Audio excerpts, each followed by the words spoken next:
What's up, guys, and welcome back to the doctor's office. I am Dr. Kaori Knight, here to give you proper diagnosis and prognosis and everything comics and comic book characters. We are on the last book, the finale for Predator versus Black Panther. Now, if you remember in the last issue, Shuri went up against the Predator that killed Kenji, I think his name is, and she ended up killing him on her own, period, and taking his helmet and his spear. And as she's putting on that helmet, Falcon, I was about to say Black Falcon, please, I'm sorry. Falcon showed up because he was told by Captain America to go to Africa to stop a arms dealer, and he ended up getting Shuri's SOS call. So this is the first time in this universe that these two are meeting, so they've never met each other before. So like, I know some people were getting confused because he's like, they were like, oh, why are they acting like they've never met before? Because they have never met before in this universe. So this universe is completely separate from everywhere else. So, Black Panther, Okoye, Akili, and I can't remember the other one of the White Panther guards. They are at the Great Mound, and T'Challa's just like, you guys remember training and how I told you guys to stick to the shadows? Well, whoever these people are, these predators, they are doing the exact same thing, sticking to the shadows, and they have been able to fucking jump us like this whole entire time. So we are basically in the fucking open, and we need to focus. So they do end up splitting up. Akili and the other White Panther guard are walking, and they see like this droid camera thing. So I believe Akili is the one that shoots at it, and another one appears out of nowhere and uses its lasers to chop him up, and that was from one of the predators. They set that up as a trap. Now, as Akili lie dying because he has no body parts anymore, the other one's like, I swear I'm going to kill them, period, point blank, I got you, like, you're not going to die in vain, while a predator is standing behind him ready to chop his ass up too. So those two are currently out of the picture. Okoye, one of the other Dora Milaje people whose name does not come up on this page or any of these pages, and T'Challa are in the tunnel. They come out, and before either of them can react, the other girl gets her head fucking blown up, and Okoye has no time to mourn or panic or anything. She goes straight into defense mode and is able to take one down. They do also come across Akili and the other one, and they're just like, damn, it's just the two of us. Just the two of us. And so they are like, what the fuck? And they're like, this is very interesting. And T'Challa comes to the conclusion that they are taking instruction from another one, and there is the leader along with the rest of the predators, and they're very clearly outnumbered. Now they do get into kind of a fight with each other, but the leader, our jealous prince, takes his helmet off and is like, ceremonial battle right now. So T'Challa takes off his Black Panther stuff. Okoye does beg him not to, but he's like, it's ceremonial, it's about honor, I have to. So he takes off his stuff. They go and get into their fight. But what is really being proven here is that the superior warrior is T'Challa. And our prince of the predators does not like that. So he uses his claws to chop T'Challa's leg off, and they all end up running and escaping to the ship. Chicken shit type shit.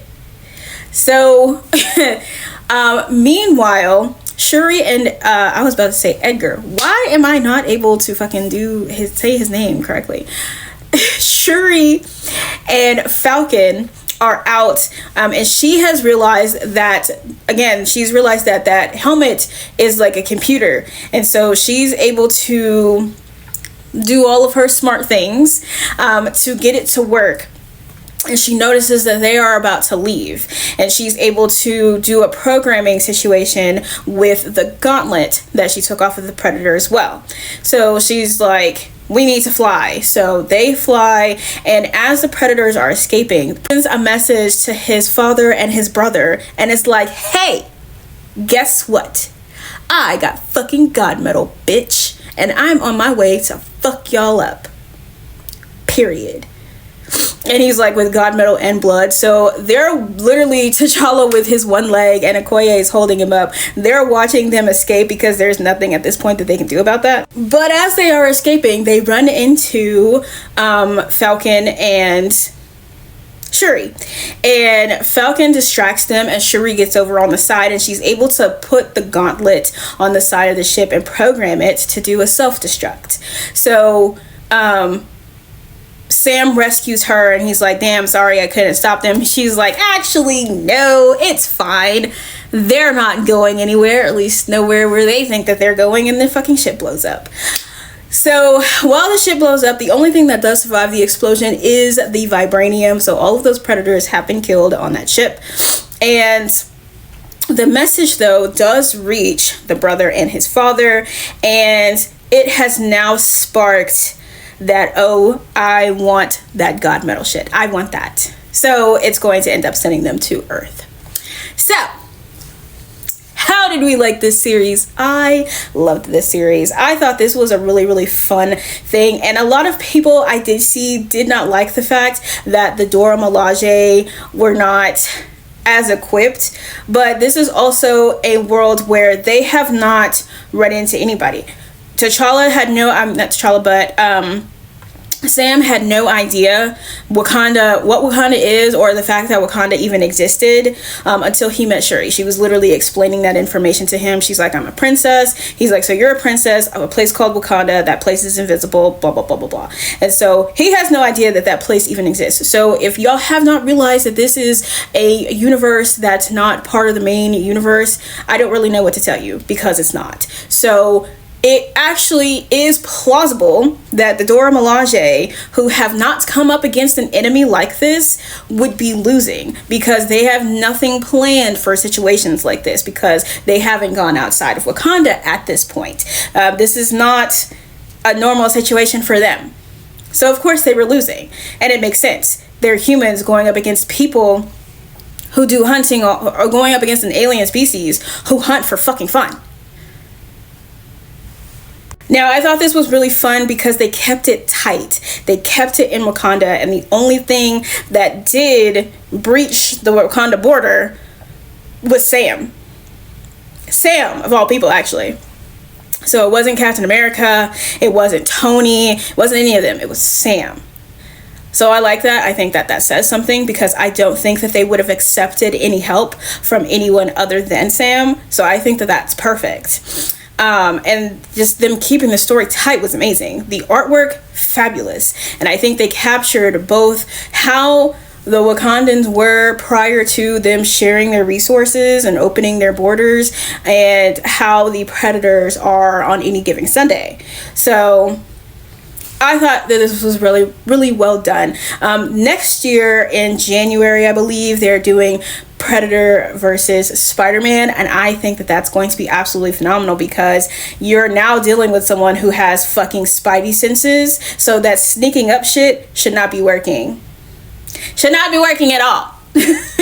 So we'll see. But honestly, I give this entire series like a 9 out of 10. I didn't find anything really wrong with it. The only reason it's giving a 9 instead of a 10 is because I don't think that they should have really involved Sam at all. I think Shuri would have been able to handle that situation without Sam in some way, shape, or form. But putting Sam in there, I think, was okay. I think that was a pretty good move. If you're going to bring an outsider, it should be Sam. It shouldn't be anybody else. So that's just me. But that is it for this episode of The Doctor's Office, and I will see you guys at your next checkup. Oh, also, I have a book coming out. It starts December 13th. Okay, bye.